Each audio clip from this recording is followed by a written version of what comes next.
Hoy somos muy pocos hoy. El agua nos está espantando, parece ser. A mí me gusta venir, ¿qué tal que estuviéramos siempre en virtual?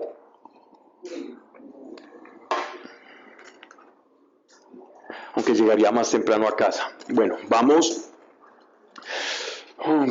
bueno, ya con la presentación que nos hizo Moni y Pau, para que, pues como ese llamado, como a extendernos y no quedarnos sentados, porque sí, como que el verdadero diagnóstico durante este tiempo que llevo caminando en el Señor, el verdadero diagnóstico que podemos extraer de este tiempo de experiencia en el Espíritu es que hay una iglesia sentada, escuchando, una iglesia sentada escuchando y que no se atreve a dar ese otro paso, porque muchas veces no se nos han dado las herramientas para poder dar ese paso y entender cómo nosotros podemos ser parte de esa iglesia viva y activa y el Espíritu Santo actuar a través de nosotros. Y es para todos, como lo decía Mónica, no es de gente especial, porque el especial verdaderamente sabemos que es Dios, pero Dios pasa a través de nosotros y es el propósito del grupo. Ahí están como el estandarte: aprender, servir, que es extenderse, y vivir aprendiendo y sirviendo y seguir dando frutos. Bueno, vamos a honrar a Dios. Me voy a cortar un poquito en la introducción para que no se nos quede muy fuerte el tema. Hago un daño por aquí con esto. Vamos a honrar al Señor, vamos a invitarlo, vamos a anhelarlo en el corazón. Vamos a disponer nuestro corazón para que el Señor ponga lo que tenga que poner en cada uno de nosotros, porque su palabra siempre es viva, ¿no? Y nos va a revelar continuamente. Oh Dios, gracias, Señor, como dice el salmista, lámpara es a nuestros pies tu palabra y linterna para nuestro camino, Señor. Oh Dios, ayúdenos en virtud de lo que recibimos de tu palabra. Ayúdenos en virtud de eso que llega a nosotros por ese oír, por ese escuchar. Ayúdenos, Dios, a que haga tránsito y se transforme en una obra consolidada en cada uno. Sé que todos pasamos por procesos diferentes. Estamos en estados de aprendizaje muy diferentes. Cada uno en la escuela del amor estamos aprendiendo una fase de tu amor. Y tú lo sabes, con dificultades, eso siempre sí.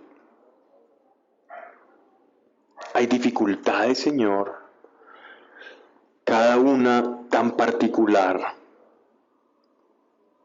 tan única como somos todos, Señor. Pero también tú eres respuesta a nuestra necesidad. Y has dicho, y esta es tu palabra, que tú no pones prueba más grande de lo que tus hijos, como iglesia, podamos soportar. Tú lo dices, Señor, para cada uno de nosotros. No pones cosas más grandes que las que podamos soportar. Dios, permítenos, Señor, en tu presencia, llamar hoy y visualizar aquello que nos está atormentando, aquello que nos está afligiendo, aquel aguijón, aquel punzón, aquella herida, aquella situación que nos está mortificando. Pueden ser cosas exteriores, También cosas que hay en nosotros mismos que no podemos cambiar por nuestra propia fuerza, con los medios de los que disponemos. Ven, Señor, y muéstranos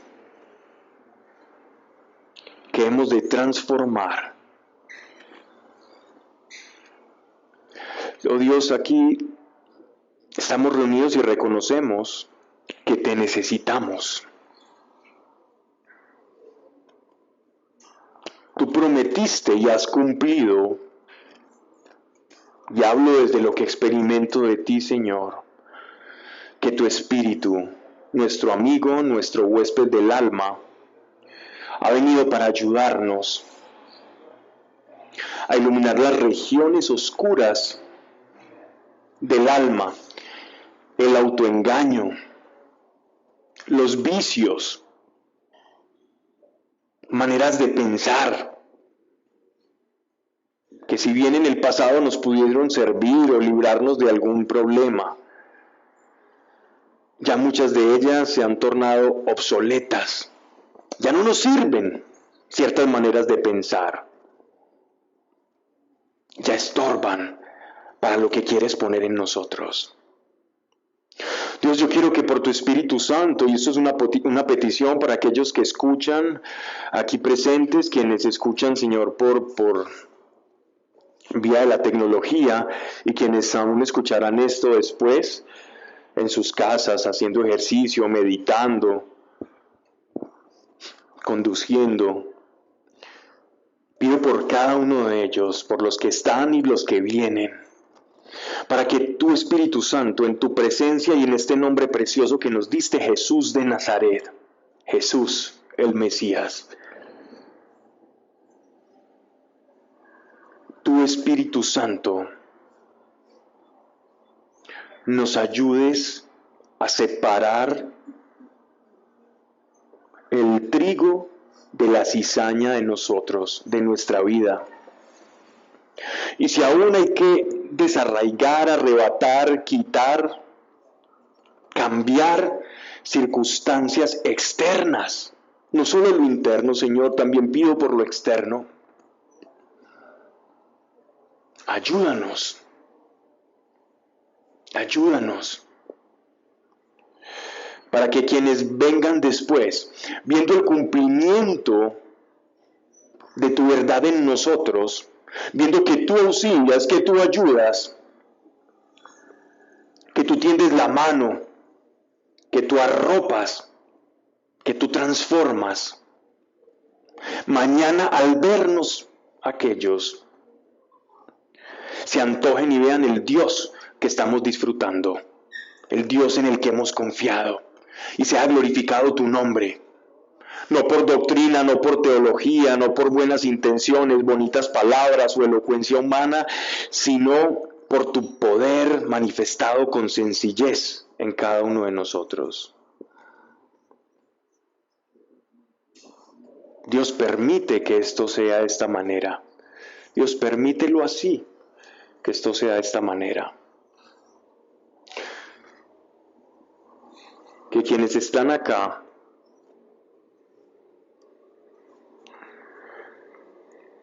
todos quienes estamos acá podamos, y aún los que han de llegar, podamos experimentar la verdad, el poder de un Dios sobrenatural y de un Dios real. Ya no más el Dios que me cuentan, ya no más el Dios de las historias, sino el Dios que hace, el Dios que tiene interés en la vida y transforma.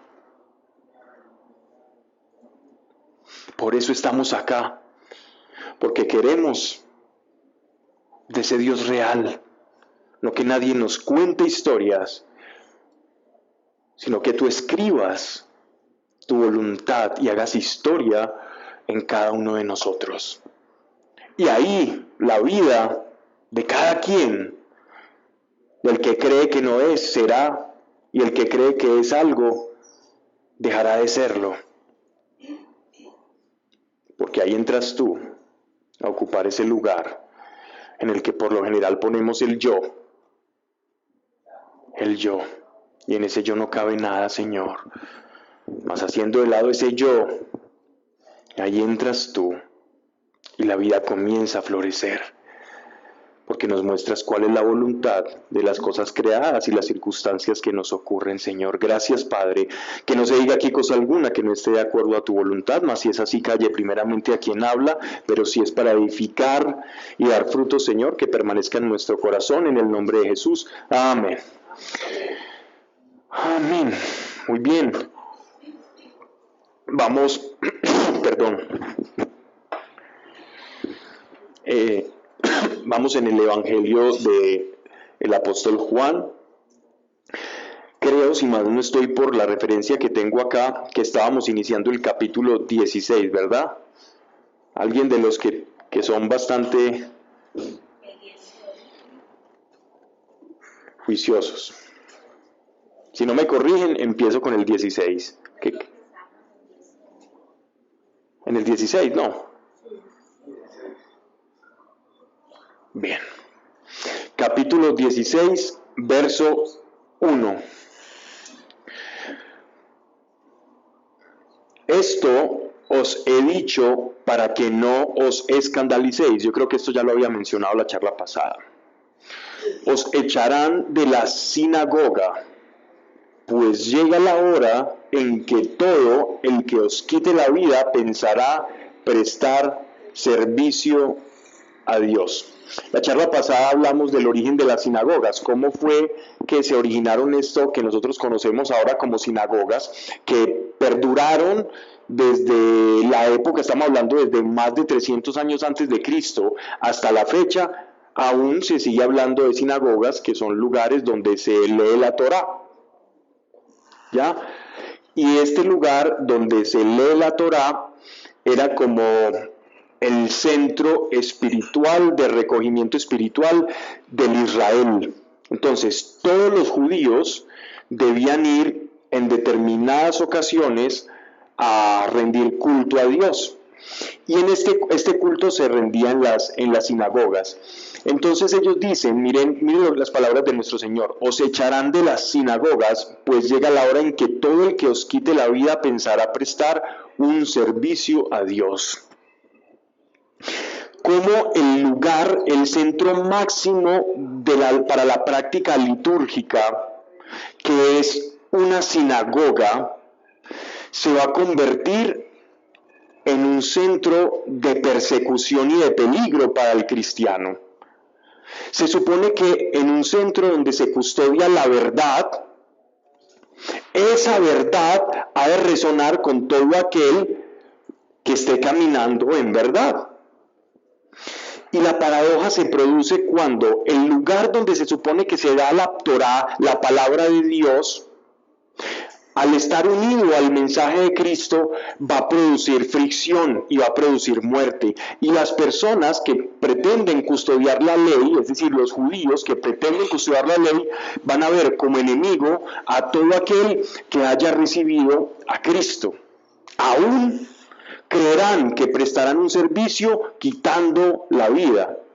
Pues el caso perfecto que refleja esto es el caso de Pablo de Tarso. Pablo de Tarso era un hombre que fue comisionado nada más y nada menos que por el Sanedrín, que era un cuerpo colegiado de eruditos judíos que se encargaban de preservar la ley, ¿ya? Y digámoslo así, como de aclarar controversias, por así decirlo, teológicas que se producían en el tiempo de nuestro Señor. Entonces, en el Sanedrín era donde se daban las órdenes para determinar qué o qué cosa era una herejía. La palabra herejía es negar una verdad de fe. Entonces, para ellos Cristo negaba su fe, por lo tanto, Cristo y sus seguidores eran unos herejes, negaban verdades que ellos consideraban de fe. Pero no, era porque no comprendían verdaderamente la revelación desde el Espíritu. Y entonces, ¿qué ocurre? Aún creen estar haciendo bien, haciendo algo mal. Y esta es la paradoja de cómo un lugar especial, litúrgico, que procura la palabra de Dios, termina volviéndose en contra de la misma palabra de Dios y de la verdad. ¿Saben? Esto todavía ocurre. Estas palabras no solo fueron para los apóstoles, Estas palabras no solo representan la pugna que existe entre el judaísmo ortodoxo tradicional versus el cristianismo, llámese cristianismo, iglesia católica, iglesia griega ortodoxa, el rito etíope, todas las ramas del protestantismo, todas las ramas del que creen a Cristo como el Mesías, no solamente están riñendo con el judaísmo, no se refiere solamente a los judíos. Esto se refiere incluso a tiempos modernos, porque qué difícil es ahora hablar de Dios públicamente. Hay leyes que se están aprobando en diferentes países. En los países escandinavos, por ejemplo, Suecia, Noruega, Finlandia, Dinamarca, Islandia, o también Canadá, y se ha intentado proponer en Estados Unidos, pero no ha logrado tomar suficiente fuerza, que el solo hecho de ser una persona que sea un servidor público o en una empresa, hablar de tu fe públicamente, vámonos más cerquita aquí a Canadá, es considerado ante la legislación como ofensivo. Proclamar tu fe en público es ofensivo. Y miren que no estamos hablando de judíos, estamos hablando del mundo secular, del mundo normal, donde se supone que debe haber una libertad de expresión, ya, y que muchos defienden las libertades, pero cuando tú promulgas tu fe públicamente, entonces eso resulta ofensivo a otros. Y por eso empiezas con multas y después, cuando algo comienza con multas, después en la evolución o involución de ese sistema de leyes, va deformando ya en cárcel. Eso que no estoy mencionando los países árabes, muchos de los países árabes es un delito hablar de Cristo públicamente. Puedes practicar tu cristianismo tras bambalinas, entras a tu casa y en tu familia, pero no puedes tener ninguna manifestación pública o ningún símbolo cristiano, porque te pueden condenar. A eso se refería nuestro Señor. Quien pretenda encarnar la verdad espiritual debe comprender que el mundo riñe con la verdad, que las leyes del mundo están en completa contradicción con la verdad, están riñendo con ella. No vas a encontrar simpatía. Entonces, como decía Mónica y nos hablaba alegremente, yo voy a ir a hablar de Dios con felicidad, pero muchas personas no van a recibir esa felicidad. Se van a sentir ofendidas, burladas, y se lo van a hacer ver, nos lo van a hacer ver a nosotros. Pero después de esto, que esto es para toda la iglesia, esto no solo fue para los apóstoles, porque la persecución a la iglesia en estos días se está recrudeciendo. Hay un mapa muy bonito que pueden buscar en la red, donde muestran los lugares donde se está persiguiendo el cristianismo como tal, todos los seguidores de Cristo en cualquiera de sus formas o denominaciones, y es muy rojo ese mapa, es por todas partes del mundo. Vivimos en un país privilegiado, pero en el mundo cada vez se está acercando más el hablar de Jesús. Pero por otro lado nos venden otras cosas, otras prácticas espirituales, como esto sí es bueno, pero detrás de esas prácticas espirituales también viene una liturgia. Pero todo lo que es de Jesús, como es tan común, entonces es malo. Y vienen los cuentos de la Edad Media, es que en la Edad Media la iglesia fue esto y por esto. Eso fueron personas que hablaban en nombre de iglesia. Pero la iglesia es todo aquel que escucha la voluntad de Dios y la hace. Un hijo de Dios es todo aquel que sigue al Espíritu Santo y hace su voluntad. Yo puedo decir que vengo o actúo en nombre de algo o de alguien y ese alguien no me mandó a hacer eso. Dios no envió al apóstol Pablo a matar cristianos. Él creía en nombre de una doctrina cerrada que había aprendido, que estaba hablando en nombre de Dios. Pero él nunca escuchó la voz de Dios o fue guiado por el Espíritu a hacerlo. Él mismo dice, fui cegado por un celo irrefrenable que me llevó a perseguir a la iglesia del que ahora es mi Señor. Y precisamente esa ceguera tuvo que ser quitada de él cuando Ananías impuso manos y cayeron escamas de los ojos. Esa era la ceguera espiritual del apóstol Pablo. Y el mundo está ciego espiritualmente, por eso no reconocen a Cristo. Porque es tan sencillo. Yo a veces preferí durante mucho tiempo que me hablaran en términos de física cuántica, del inconsciente colectivo de Carl Gustav Jung, que me hablasen en términos de la trascendencia del alma, de una cantidad de cosas, porque sonaba más interesante y como que me daba más respuestas, eso creía yo. Pero es que la verdad no tiene necesariamente la forma de nuestro capricho. La verdad es y ya. Un Galileo vino acá y dijo, yo soy el Hijo de Dios y el que cree en mí no morirá. Yo soy la luz del mundo, yo soy el pan de vida, yo soy el agua, algo tan sencillo. Pero aquel que escucha y recibe puede experimentar eso profundo que verdaderamente el alma está necesitando. Lo que pasa es que se presenta de una manera sencilla porque Dios no vino aquí con bombos o platillos a enseñar cosas muy complejas. Él mismo nos advierte en su palabra, miren, mi yugo es ligero, mi yugo es liviano. ¿Saben qué significa el yugo? El yugo, en términos de los maestros judíos, de los rabinos de la época, el yugo es proporcional a la enseñanza. Un yugo es lo que yo enseño, ¿ya?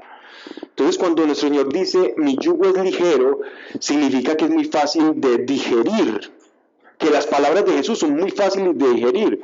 Cree, experimenta, aplica y vas a ver que es real, vas a ver que es verdad. Pero tú eres un alma profunda. En Cristo hay una profundidad enorme. En el Espíritu dice que están los misterios del corazón y de la voluntad de Dios. En la amistad con el Espíritu Santo están los misterios. Si tú eres una persona de querer conocer misterios y profundidades de Dios, en la amistad con el Espíritu Santo hallas revelación para esos misterios. Si quieres comprender el significado, el sentido de la vida, que es tan difícil poner en palabras, tantos poetas a lo largo de la historia han intentado definir lo que es el sentido de la vida, pero en el Espíritu vas a hallar algo que no se puede decir con palabras, pero que sí puedes experimentar el sentido de la vida por medio del Espíritu, que te conecta a ese sentido. Entonces, esta persecución la vamos a tener porque el mundo y la verdad están en una eterna contradicción. Verso 3, y esto lo harán porque no conocieron al Padre ni a mí. Es que la gente es muy mala. Pues sí y no. Pero Pablo, ¿cómo que sí y no? Eso es una contradicción. Pues todos en realidad tenemos una tendencia hacia el pecado, la concupiscencia, que nos lleva a pecar, a desear cosas malas. Sin embargo, miren que el gran problema que origina esa contradicción entre el mundo y los hijos de Dios es la ignorancia. Si tú quieres entender el mundo, ¿por qué no reconoce a Cristo? ¿Por qué no reconoce a Dios ni a sus hijos? Es por la ignorancia. Y esto lo harán porque no conocieron al Padre ni a mí. No conocieron es explícitamente desconocimiento. El desconocimiento es ignorancia. Yo ignoro una verdad y como yo ignoro esta verdad, tengo que llenar esa verdad que ignoro con otra verdad. La verdad de turno, la verdad que se me ocurra, la verdad que aprendí, como lo hizo el apóstol Pablo, y peleando por esa verdad, entonces me impongo a la verdad de Dios, y ahí es que se produce el choque, ahí es que se produce la fricción, y esto lo harán porque no conocieron al Padre ni a mí. Verso 4, pero yo os he dicho estas cosas para que cuando llegue la hora os acordéis de ellas y de que yo lo he dicho. Pero eso no os lo dije desde el principio porque estaba con vosotros. Qué interesante pasaje, qué interesante y precioso este fragmento, porque Jesús les está hablando de la cobertura que bajo su presencia todos los discípulos y apóstoles tenían.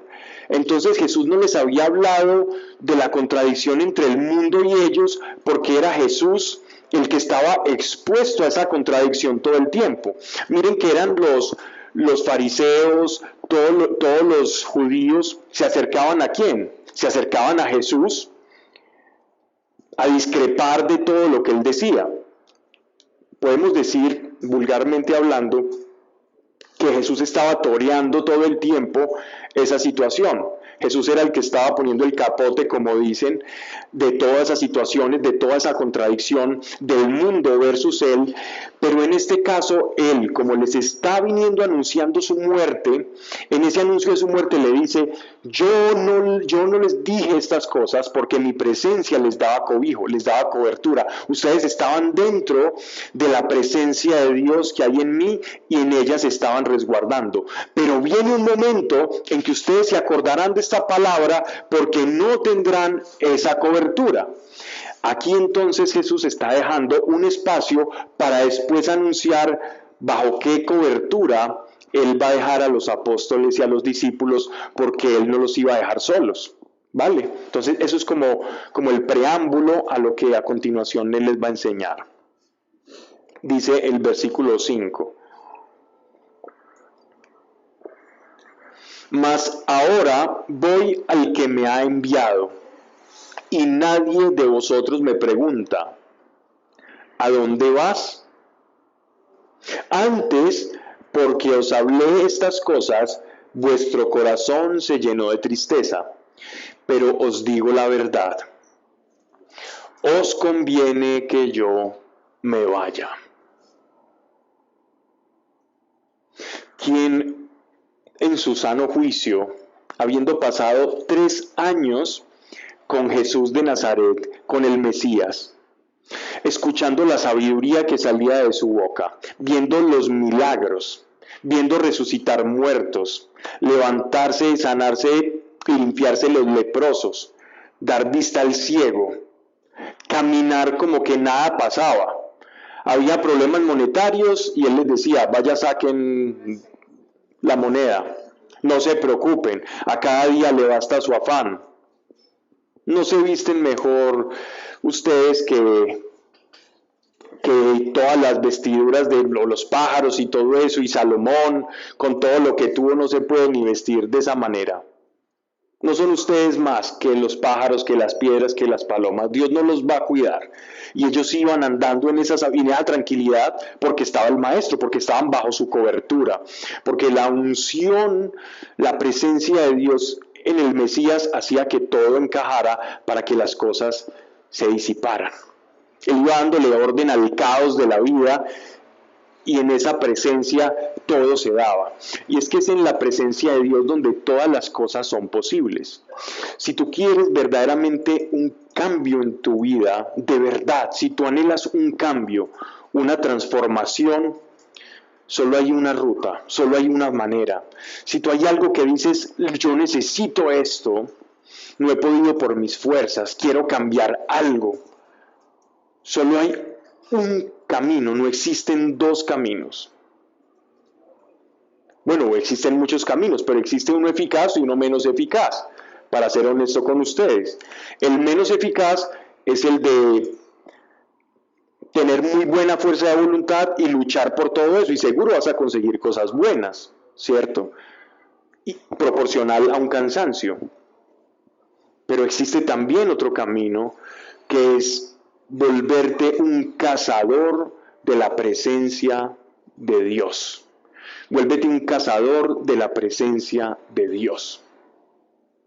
Como novia fea. Vuélvete como novia fea o novio feo.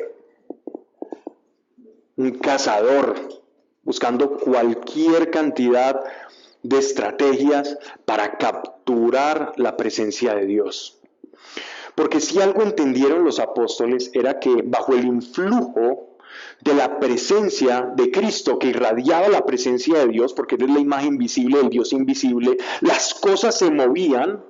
Jesús era un engranaje en este mundo que hacía que todos los engranajes que lo rodeaban comenzaran a rodar.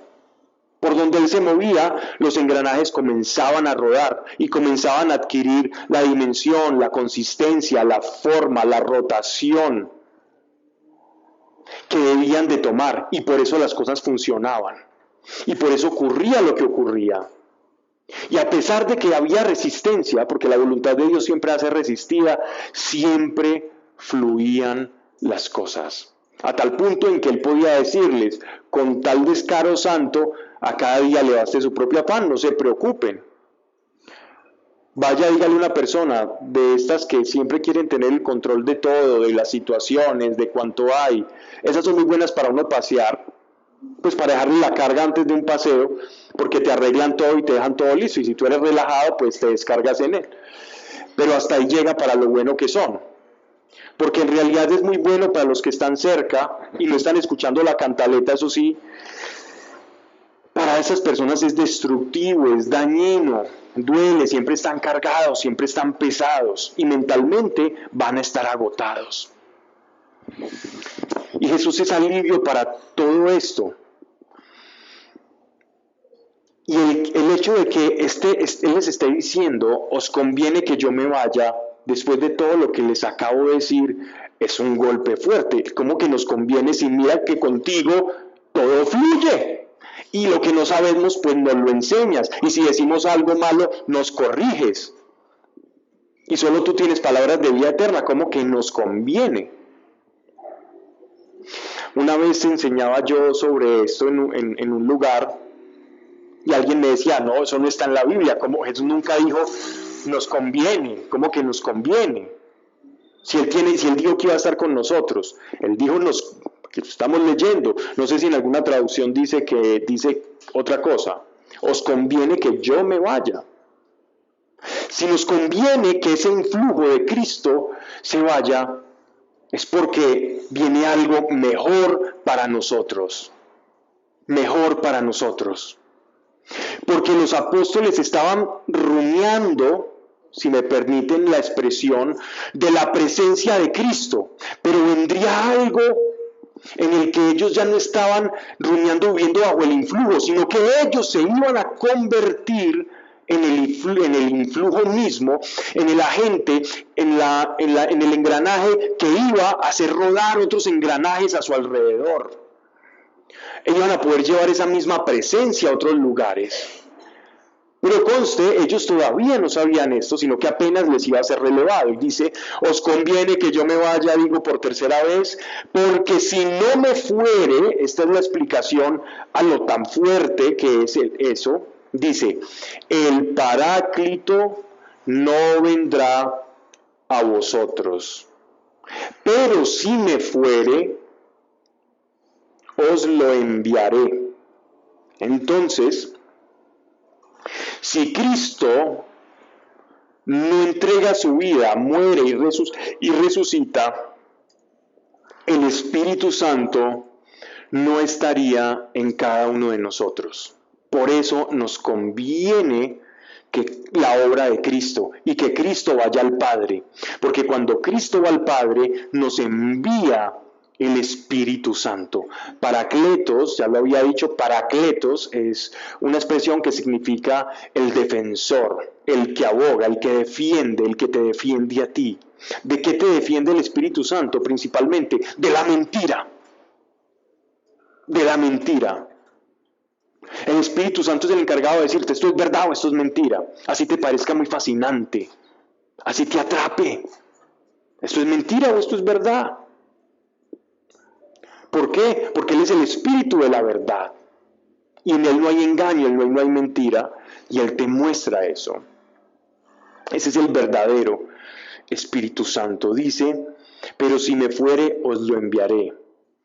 Verso 8. Y viniendo arguirá al mundo. Arguirá es como exhortará, enseñará, mostrará, revelará, quitará una mentira y la cambiará por otra verdad. Y me gustaría escuchar las diferentes sinonimias o sinónimos que hay en diferentes traducciones si alguien está siguiendo el texto. Dice, convencerá, excelente traducción.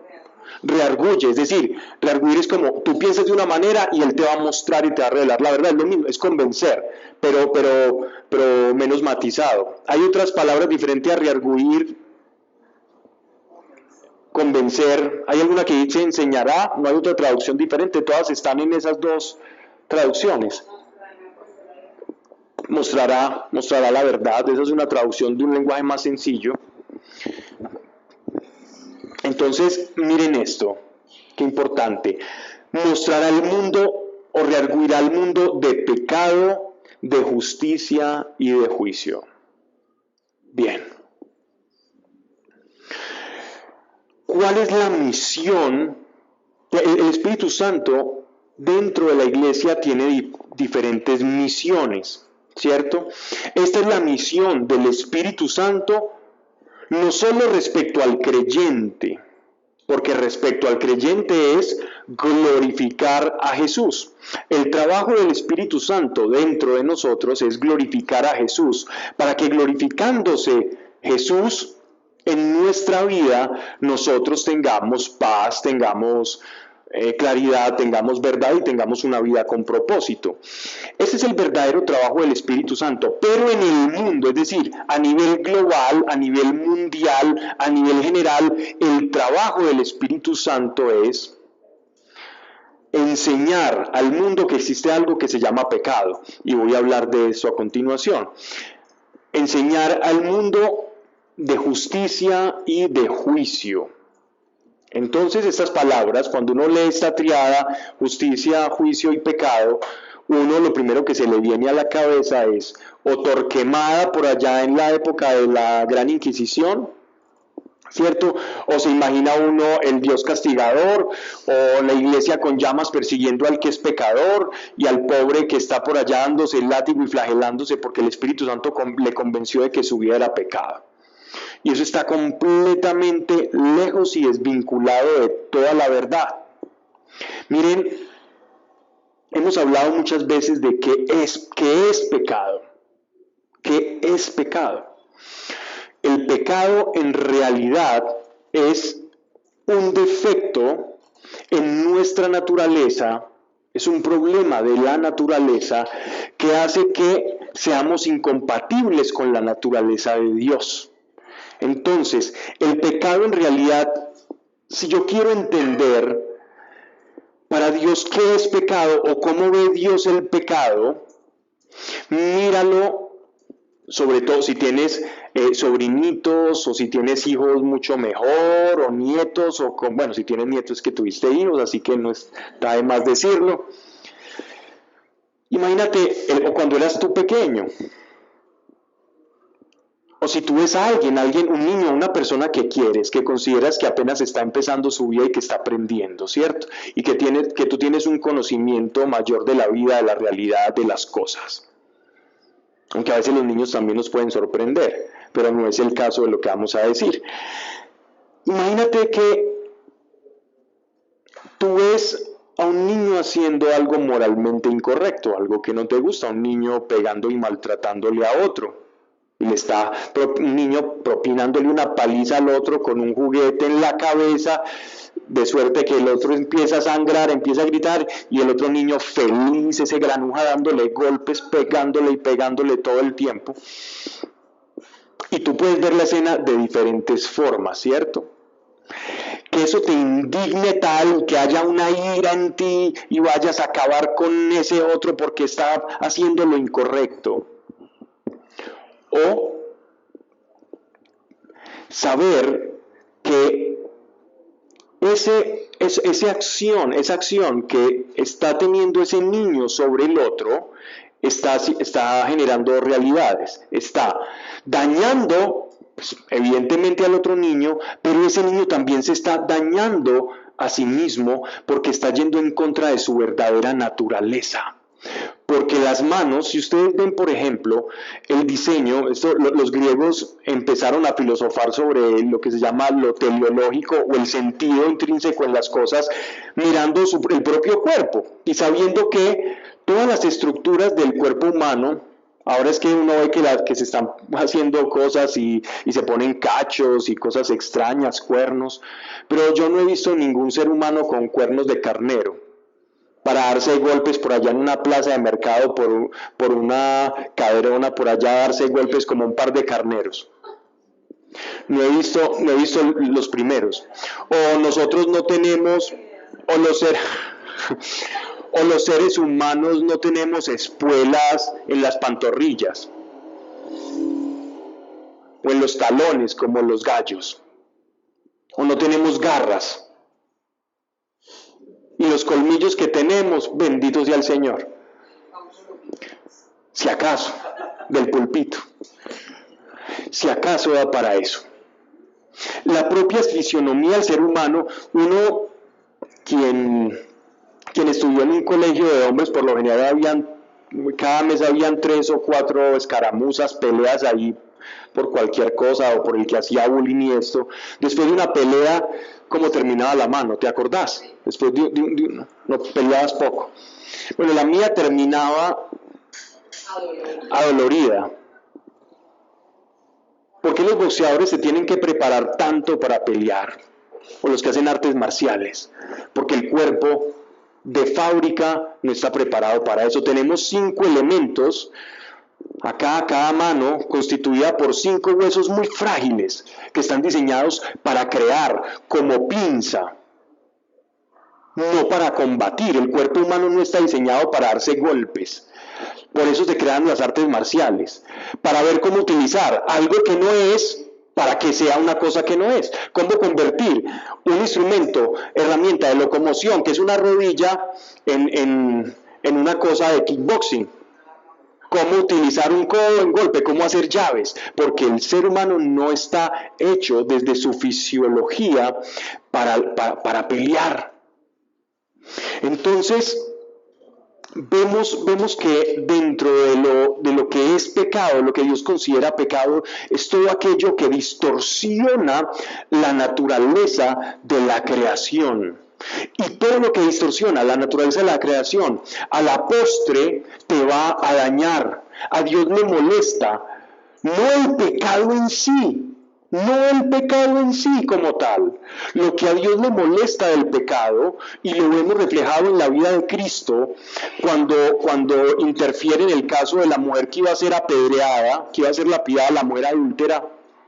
Lo que le molesta es lo que hace daño al hombre.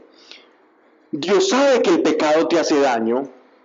Yo sé que cuando mi hijo es rebelde, cuando mi hijo es grosero, cuando mi hijo no pone atención, cuando mi hijo no escucha, sé que él está acumulando problemas para su vida en el futuro. Yo sé que un niño desobediente va a conseguir con mayor dificultad un trabajo que un niño que es obediente y aplicado.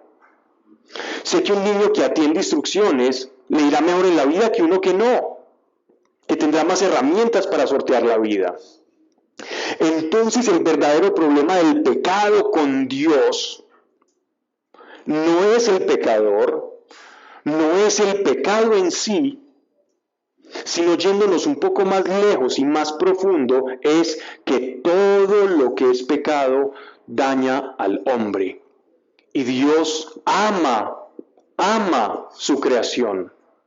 Y todo lo que daña su creación, así el daño provenga de la misma persona ignorante o inconsciente, le molesta a Dios y te lo va a querer quitar. Te lo va a querer quitar, no porque Él esté en un teatrillo cósmico allá mirando a ver quién peca o no para señalar y hacer juicio. Ya vamos a hablar cuál es el verdadero juicio. Porque Dios hizo un juicio no sobre las personas, sino sobre el pecado. ¿Y saben cómo hizo Dios juicio sobre el pecado? En el cuerpo de Jesucristo de Nazaret. Dios destruyó el poder del pecado en el hombre en el cuerpo de Cristo. Ese es el misterio del cuerpo de Cristo. es la destrucción del cuerpo de pecado, que es lo que daña al hombre. Por eso Jesús no reprendió a la mujer adúltera. Y sabemos que el adulterio es malo, sabemos que es inmoral, pero la actitud de Jesús refleja cómo es Dios con el pecado. Dios no quiere que nada nos dañe. Dios no quiere que tú termines recibiendo consecuencias por cosas de las que haces.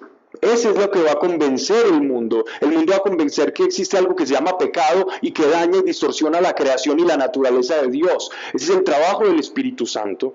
Yo recuerdo que cuando yo comencé a caminar con Dios, yo no andaba leyendo libritos de qué es pecado y qué no, y qué se puede hacer y qué no. ¿Qué se puede hacer con la novia y qué no? A ver, vamos. ¿Qué se puede, cuántos impuestos se pueden pagar y cuáles no? ¿Cuáles puedo evadir y cuáles no? ¿Qué puedo hacer y qué no? ¿Con quién puedo hablar o quién no? Yo no me leí, no hay necesidad de esto. Porque el Espíritu, cuando está en ti, va a comenzar a mostrarte incluso, y esto cada vez más en la medida en que tengamos amistad con el Espíritu Santo, lo vamos a experimentar. Y es que vamos a sentir de alguna manera qué cosas molestan a esa naturaleza, y uno se empieza a sentir mal. Uno dice, yo ya no soy esto. Tengo una tendencia a hacer esto porque tengo una antigua naturaleza, pero extrañamente me siento mal haciéndolo. Mira, y a pesar de que lo sigas haciendo, te voy a decir algo que quizás te pueda ayudar y te levante si estás viviendo una situación que se ha salido de control en tu vida. Pero si te sientes mal, allí ya empezó a actuar el Espíritu Santo. No porque alguien te lo diga, no porque llegue alguien en una plaza de mercado predicándote con un megáfono que te vas a condenar, sino porque algo en tu naturaleza está saltando y está diciendo, es extraño, aquello que yo hago, sé que no soy esto, me avergüenzo de esto, no lo quiero hacer, no soy capaz, pero me siento mal. Sabes que ahí ya empezó el Espíritu Santo a manifestar su obra en ti. Y es que te está mostrando, te arguirá de que existe algo que se llama pecado, pero no porque te lo va a contar, mira, es que esto es pecado, esto se puede, esto no, sino que tu naturaleza que ha adquirido la naturaleza del Espíritu Santo va a saltar y va a decir, esto me molesta, esto no me gusta, esto no está bien. Y ese es el verdadero converso, esa persona que comienza a experimentar eso. ¿Saben qué es lo más lindo? Que lo va a hacer o va a dejar de hacer lo que lo tenga atrapado simplemente de manera natural, orgánica. Y hay otra cosa, cuando tú haces las cosas de manera orgánica, tú ni siquiera te vuelves consciente de eso. Quizás al principio, como cuando estamos aprendiendo a conducir, estoy enclochando, el cloche, el embrague, salgo, suelto, estoy en una subida, entonces busco el punto medio, ese puntico medio, y uno ve los carros atrás en ese retrovisor que generalmente tiene como 3 de aumento, y siempre por lo general hay unas letricas pequeñas que dicen abajo el retrovisor, para el que a ver si lo ha visto, dice, las cosas en este retrovisor se ven proporcionalmente más grandes, ¿las han leído? Así nosotros vemos como por retrovisor los problemas. Por lo general los vemos más grandes de lo que realmente son. Deberíamos de pensar cada vez que pensemos o meditemos en que un problema no tiene resolución. La mente tiende a ver como retrovisor 3 veces proporcionalmente más grande de la realidad. Y eso por lo menos nos calma, no nos quitará el problema, pero nos aliviará un poquito. Miren, cuando las cosas se hacen de manera orgánica o natural, es muy bueno. ¿Sabes por qué? Porque no te cargas y no te tomas la vida espiritual por la fuerza de voluntad. Quien se toma el caminar espiritual por la fuerza de voluntad va a terminar cansado, va a correr 1 milla y va a estar boqueando. Y entonces por allá alguien que esté por allá en una vida de sexo, drogas y rock and roll te ve cansado y dice, no, yo sigo con sexo, drogas y rock and roll, porque al paso que voy, si lo sigo usted, no sé cómo va a terminar y tu vida no va a antojar. Porque van a decir, no, yo no quiero ese Dios, mire cómo está. Mas si te ven tranquilo y ven que tu vida va cambiando de manera natural, dicen, venga, ¿a este qué le pasó? Venga, ¿por qué no me cuenta lo que le está pasando? Porque es natural, porque no estás produciendo un esfuerzo extra en ello, porque no estás haciendo el trabajo del Espíritu Santo. Ah, pero eso sí, ¿cuál es tu trabajo? Dejar hacer al Espíritu Santo su trabajo. Ese es nuestro trabajo. Dejar que el Espíritu Santo se encargue de lo que nosotros ya hemos mostrado durante muchos años, eones de tiempo, que no podemos resolver, que es el problema del pecado. Pero Él sabe lidiar con el pecado dentro de nosotros. Él sabe lidiar con tu pecado. Él fue experto en eso. Dice que fue tanto experto que dice que fue Isaías, dice, fue molido por nuestras transgresiones, por nuestros pecados, por nuestra rebeldía. Varón experto en dolores, experto en sufrimiento. ¿Qué quiere decir que Jesús fue experto en eso? Que Él sabe lidiar con el pecado. Jesús sabe lidiar con tu pecado. Me habla. Por ejemplo, en el sentido de las personas que están a tu alrededor te dicen, no es así, no lo hagas así, pero vos por dentro no estás sintiendo que sea lo que dice la persona. ¿Es porque uno está como envejecido o porque...? Pero sé más específica, que no entiendo qué es lo que dice otra persona.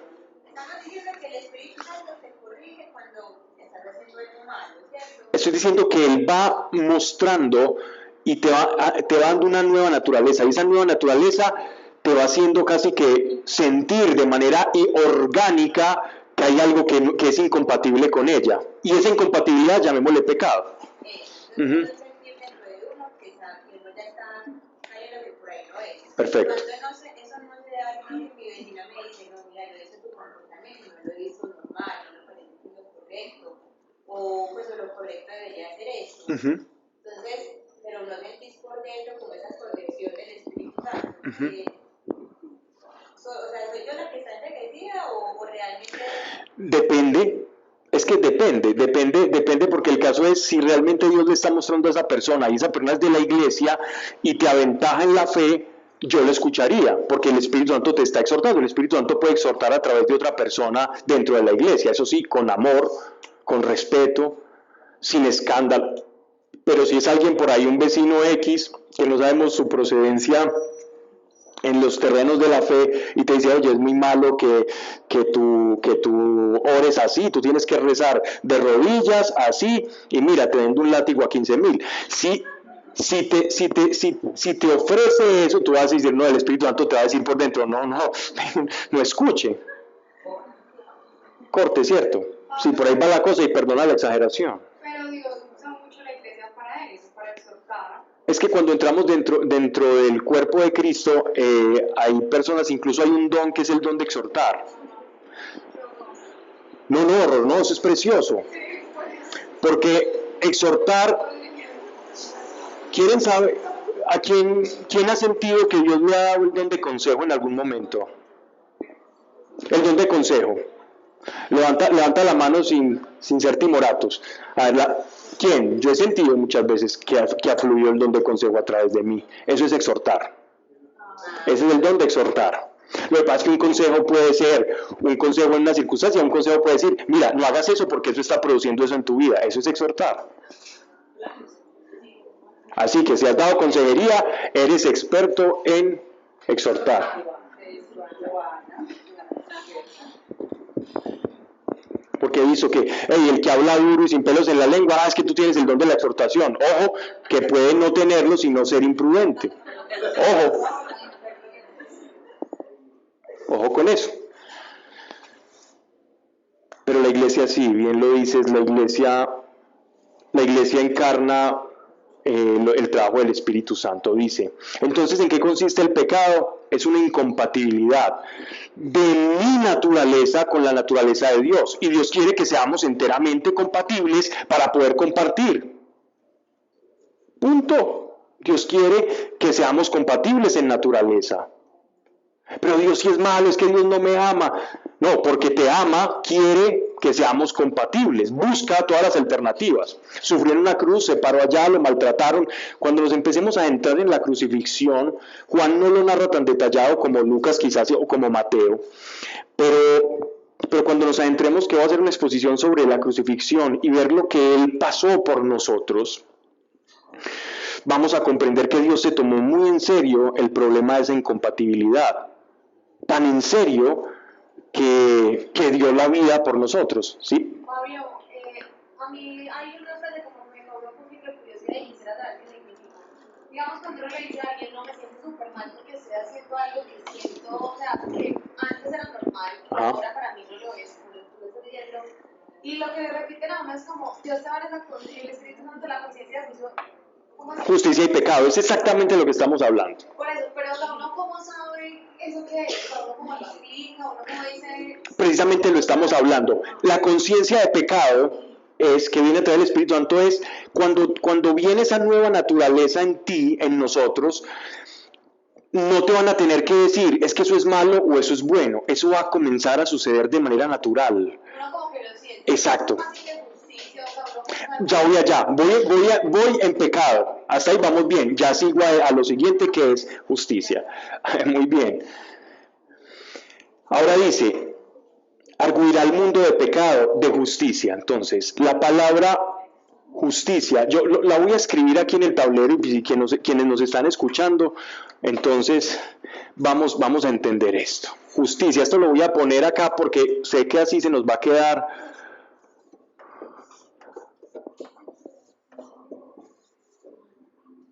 Siempre que veamos esta palabra en la Biblia, esto es una clave para leer las Escrituras.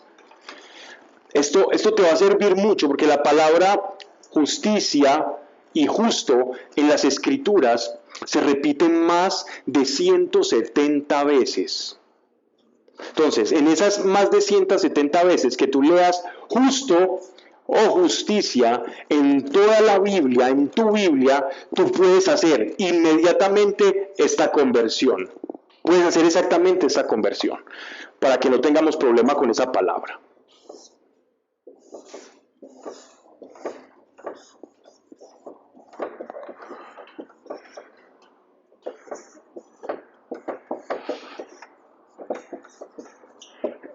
¿Sí entienden mi letra? Ok. Estoy dando cursos los martes para entender mi letra de 4 a 6.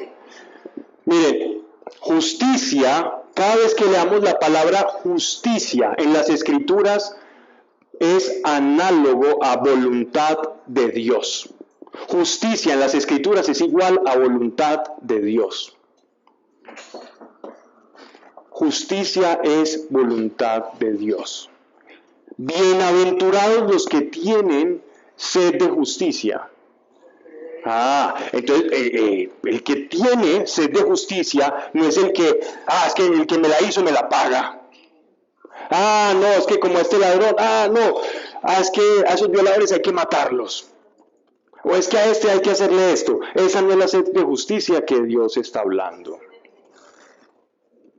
La sed de justicia, si justicia es igual a la voluntad de Dios, entendida esa palabra justicia desde el hebreo, comprenderemos que para ellos justicia es todo aquello que se amolde, que se acople a la voluntad divina. Por lo tanto, justicia es hacer la voluntad de Dios. El justo es no el que cumple una ley, sino el que procura la voluntad de Dios. El que anhela la justicia es el que quiere hacer la voluntad de Dios. Entonces, cuando dice que Él los convencerá de justicia, es que Él les va a mostrar que hay una voluntad de Dios para el mundo. La justicia de Dios consiste en que hay una voluntad de Dios para el mundo y que esa voluntad se cumplió de una manera drástica y general en la cruz del Calvario. Porque en Cristo se cumplió esa justicia y hizo la voluntad de Dios. Miren, entonces, entendiendo la justicia como hacer la voluntad de Dios, entenderemos entonces cuál es el juicio. El juicio es lo que sobreviene a todos aquellos que no quieren hacer la voluntad de Dios. Quien no quiere hacer la voluntad de Dios encontrará otro camino en su vida, otro propósito, otro desenlace. El desenlace al que lo llevó a hacer su propia voluntad. Ese es el juicio de Dios.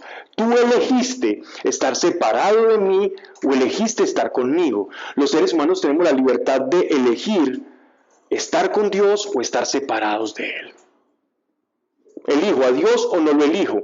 El no elegir a Dios me llevará por unas sendas, me llevará por unas vías, me llevará por unos caminos. El estar caminando con Dios me llevará por otras sendas y por otros caminos. Ese es el juicio de Dios.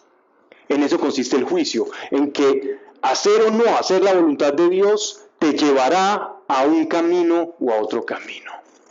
Eso es el juicio. Entonces, tú que me hacías la pregunta, estás por allí detrás de la columna, cuando Dios te convencerá de juicio, justicia y pecado. Generalmente las personas utilizan esa frase para decir, Dios le va a mostrar a usted que está malo y que no en su vida, y tranquilo, yo no me voy a poner a convencerlo de eso porque seguramente me va a decir que soy muy empeliculado o que estoy muy extremista, etcétera, etcétera, y con eso nos sacamos de taquito de ese problema. Quizás hasta de un consejo. Mira, es que estoy haciendo todo esto, a mí me gusta hacer esto, yo considero que eso es muy bueno, yo no mato, yo no robo, simplemente hago estas cosas. Hágalo tranquilo que el Espíritu Santo lo convence de juicio, justicia y pecado. Y con eso lo sacamos de taquito en una consejería. Es una buena estrategia, ¿cierto? Para poder hacer una gambeta y alguna situación compleja. Decirle a alguien que está muy enamorado de una situación muy difícil, que tú consideres que Dios ya te ha mostrado que eso en ti no produce buenos frutos, y para decirle, no se preocupe, el Espíritu Santo lo convencerá. Y saben que así sea una salida fácil, es la verdad. Es la verdad y no podemos enmascarar la verdad. La verdad es que el Espíritu Santo se encargará, eso sí, si está buscando su presencia, de revelar que eso le está haciendo daño a esa persona. Así crea que está pasando muy bueno, porque es que el placer no es sinónimo de algo que nos va a producir beneficio. Todo lo placentero no es malo, mas todo lo placentero no es bueno ni nos va a traer beneficio. El helado es muy bueno, pero coma mucho a ver qué pasa. Todo.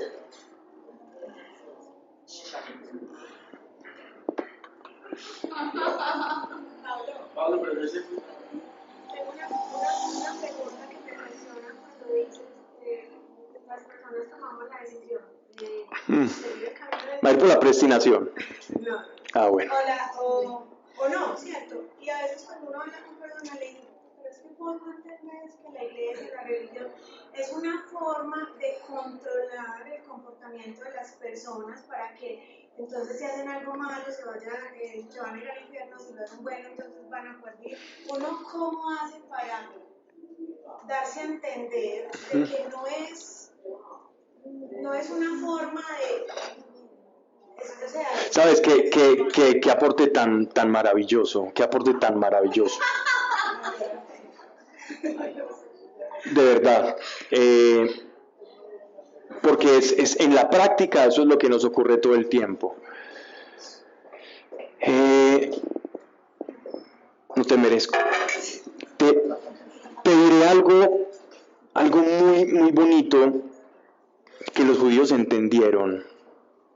Isaías lo profetizó y no habló por boca propia, sino habló en representación de Dios. Es decir, Dios me dijo esto, Dios dice, decía el profeta Isaías.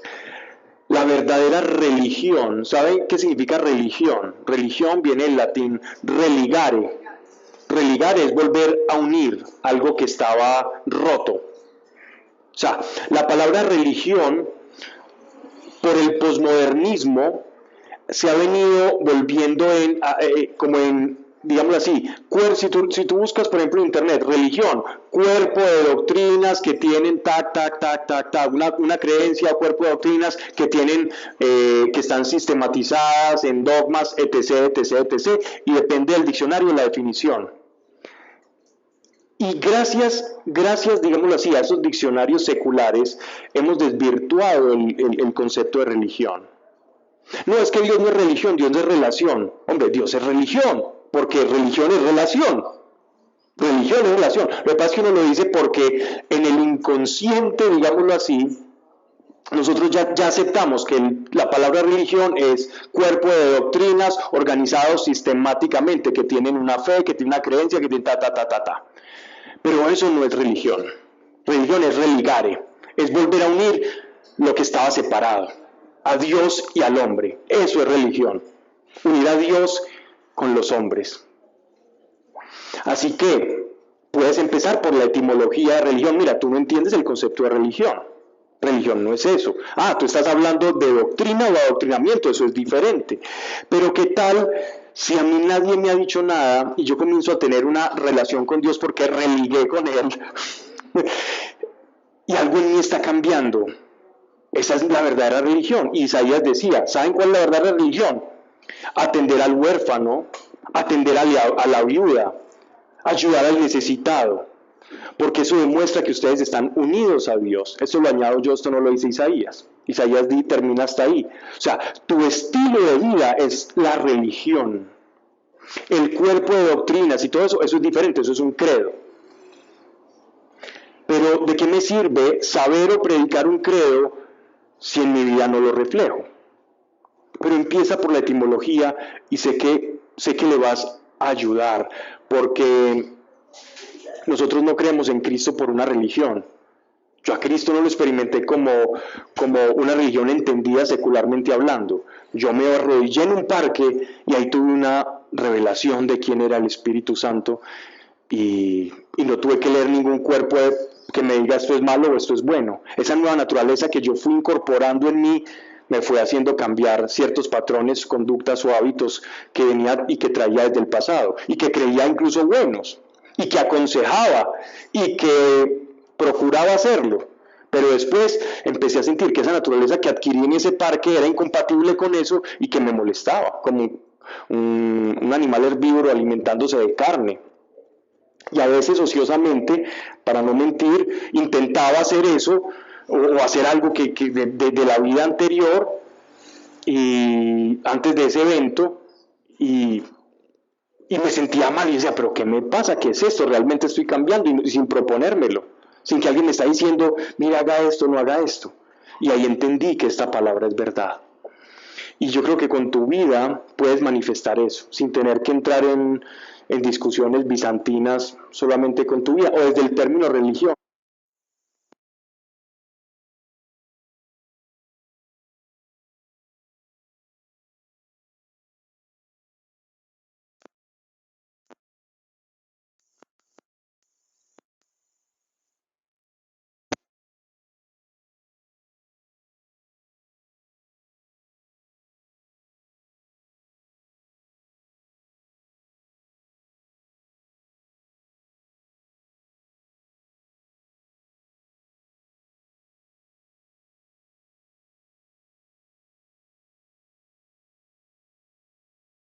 Han desvirtuado la relación con Dios y Correcto. han puesto una relación de castigo o de miedo, pues, o que realmente no es lo Sí. que hoy podemos.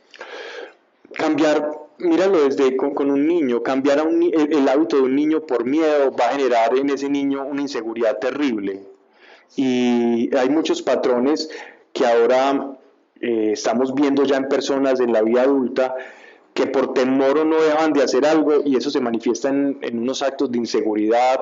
Los famosos ataques de pánico que están tan famosos siempre están vinculados a eventos del pasado, a eventos traumáticos del pasado, donde lo que llaman en psicología una amígdala cerebral capturada, ¿cierto? O encarcelada o cautiva por eventos traumáticos que la persona tiene ahí. Entonces ese evento traumático hace que, eso hace parte de la fisiología del dolor, hace que ese evento traumático no pase por el neocórtex y no lo podamos hacer consciente y vivamos como en un estado de alerta todo el tiempo por un efecto traumático. Y esas cosas, bueno, esa es una definición de trauma muy a la ligera, pues muy aquí a lo Pablo Velázquez, pero que es real. ¿Por qué? Por el que el miedo no es pedagógico, el temor no es pedagógico, el temor es traumático. Cuando uno hace algo por temor no lo hace bien, no lo hace bien. Aunque Dios a veces se vale de ese temor para después mostrarnos su misericordia. Dios incluso se puede aprovechar hasta el temor o hasta el que fuimos mal enseñados en la fe. Pero es que, Pablo, ya uno no es que le digan que es bueno o que es malo, sino que el mismo espíritu, lo que dijiste ahora, no se siente uno bien. Uno mismo no se siente bien, uno siente como esa separación. Cuando uno hace cosas que no está alineado con el Padre, uno se siente la separación inmediata de uno con Él. No tengo que aportar nada más nada a lo que acabas de decir, así tal cual es. Así tal cual es. Y entonces si uno se siente desalineado, ¿qué tiene que practicar? Religión, religar. Esa es la verdadera religión, religar con Dios. Ahí está. Entonces la palabra religión no es mala. Yo sé que se utiliza para decir, no, Dios no es religioso, Dios no es religión, pero la palabra religión tiene una connotación muy bella, para que no caigamos tampoco en ese estigma de que todo lo que es religión es malo. No, no, señor, no. O muy religioso, no, eso es diferente. Si usted es muy religioso, maravilloso, significa que todo el tiempo está procurando encontrarse con Dios. Ahora bien, si nosotros utilizamos la palabra religioso en términos peyorativos para decir que una persona se está tomando el trabajo del Espíritu por su propia cuenta, ya eso es diferente, ¿cierto? Pero eso ya le llamaríamos más bien legalista o legalismo, que es alguien que por una ley quiere transformar algo que debe ser por el Espíritu, ¿ya? Muy bien, conceptos acá que son muy importantes de acuerdo a esto. Entonces, tenemos el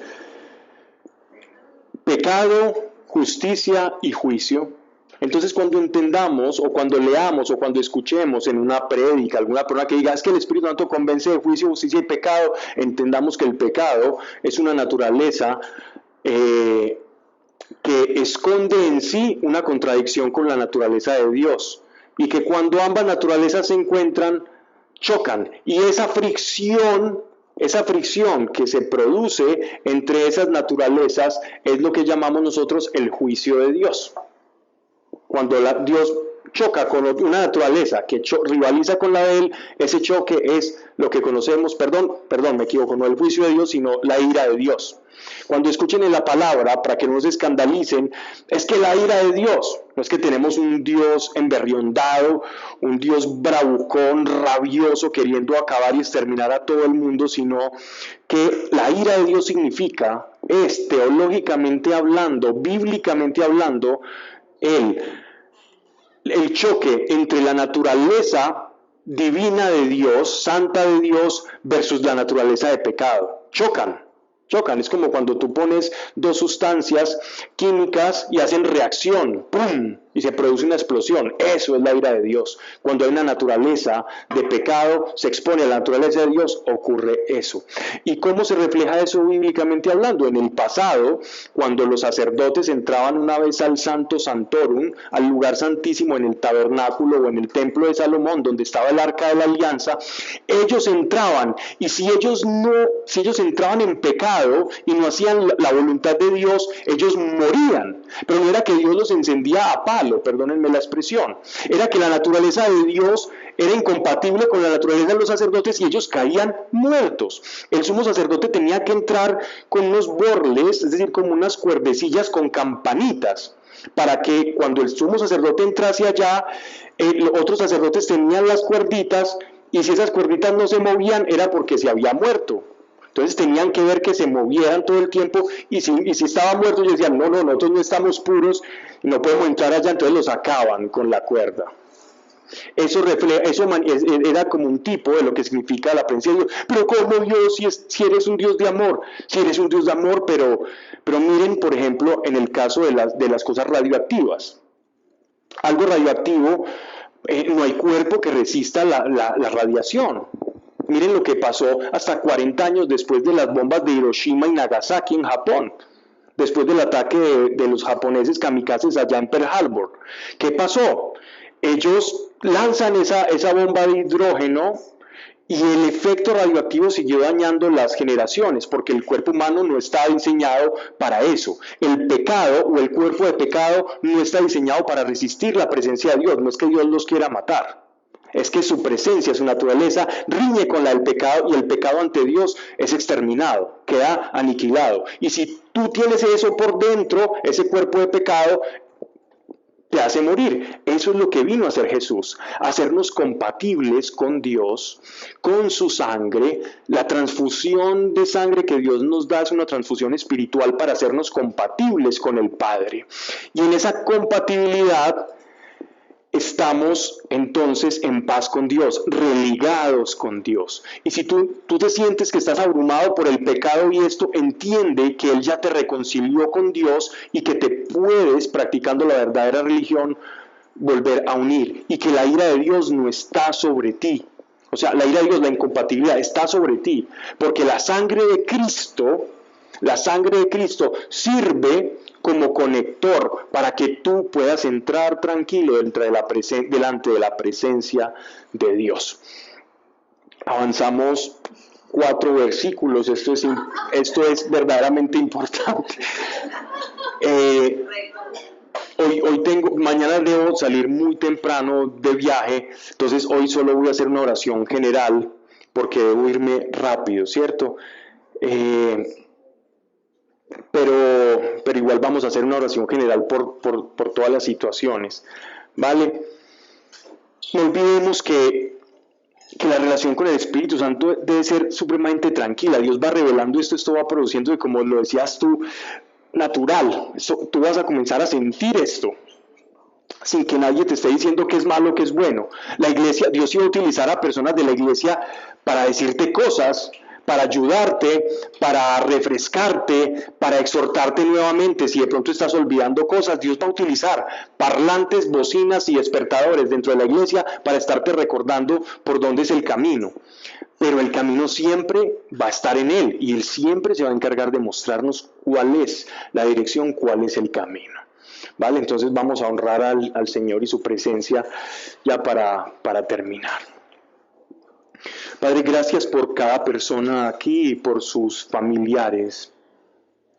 Dios, eres bueno, eres ordenado, eres misericordioso y sobre todo tienes poder, tienes mucho poder para transformar.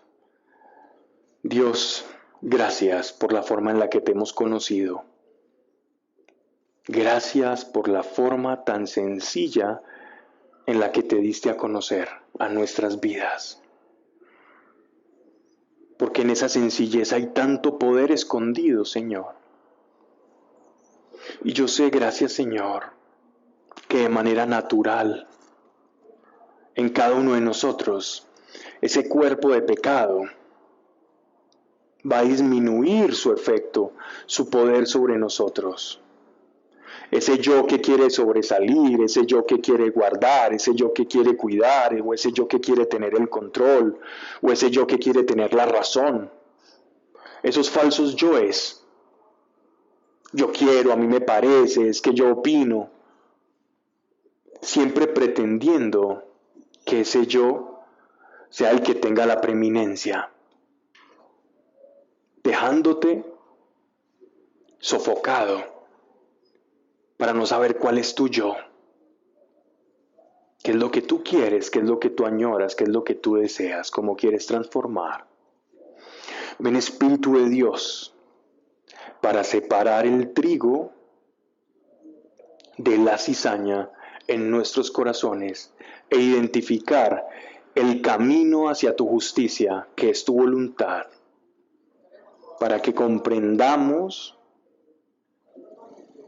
como fue desde el principio, donde todos los espíritus provenimos, Señor, de tu fuente preciosa y eterna, que uno en ti somos, uno en ti caminamos y uno en ti seremos, porque ese es el pacto que hiciste con nosotros en la cruz, ser uno contigo y no volvernos a separar nunca. Oh, gracias, Dios, y que nuestro yo acalle, mengüe, para que tu Dios crezca en nosotros y podamos afirmar o asomar la cabeza a semejante afirmación que hizo tu apóstol Pablo un día: ya no soy yo, sino Cristo en mí.